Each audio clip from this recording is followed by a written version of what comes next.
রাখি পূর্ণিমা পালন করার সময় কিছু ধর্মীয় আচার বিচার পালন করা উচিত।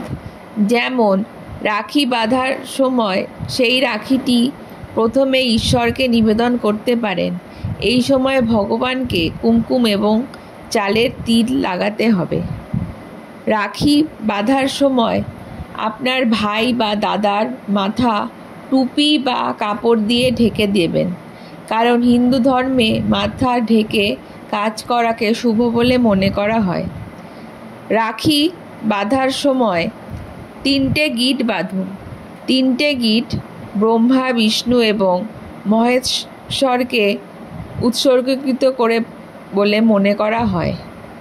এছাড়া এই দিন ডান হাতে রাখি বেঁধে দেবেন, কারণ ডান হাত সরাসরি কাজের সাথে সংযুক্ত। রাখি বাঁধার সময় আরও কিছু কিছু বিধিনিষেধ আছে যেগুলি আপনাদের পালন করতে হবে। যেমন রাখি বাঁধার শুভ সময় দেখে সেই সময় বাঁধতে হবে, না হলে হিতে বিপরীত হতে পারে। হিন্দু ধর্মে কালোকে অশুভ বলে মনে করা হয়, সেই জন্য রাখি বন্ধনের দিন কালো রঙের পোশাক বর্জন করাই শ্রেয়।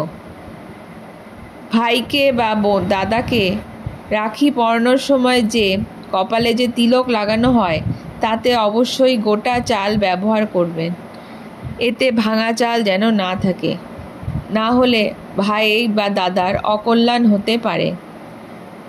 প্রতি বছর এভাবে শ্রাবণী পূর্ণিমার দিন কিছু নির্দিষ্ট বিধিনিষেধ পালন করে আপনারা আপনাদের ভাই বোনের সম্পর্কে আরও সুমধুর করে তুলুন। আর এই টোটকাগুলি অবশ্যই ফলো করবেন।